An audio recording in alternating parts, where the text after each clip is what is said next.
क्या आप भी देश और दुनिया की खबरों से रह जाते हैं बेखबर? तो सब्सक्राइब कर लीजिए हमारे HT न्यूज चैनल को और बेल आइकॉन को दबाना मत भूलिएगा। पाकिस्तान के पूर्व राष्ट्रपति जनरल परवेज मुशर्रफ को मंगलवार को पाकिस्तान की एक विशेष अदालत ने बड़ा झटका दिया है। दरअसल विशेष अदालत ने परवेज मुशर्रफ को मौत की सजा सुनाई है।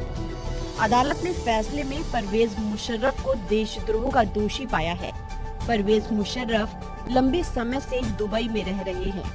पाकिस्तान की एक अदालत ने पूर्व राष्ट्रपति को भगोड़ा करार दिया है। मुशर्रफ पर 3 नवंबर 2007 को पाकिस्तान पर इमरजेंसी लगाने के लिए देशद्रोह का केस दर्ज किया गया था। मामले में दिसंबर 2013 में सुनवाई शुरू हुई थी। बताते चलें कि परवेज मुशर्रफ ने 1999 से 2008 तक पाकिस्तान में शासन किया था।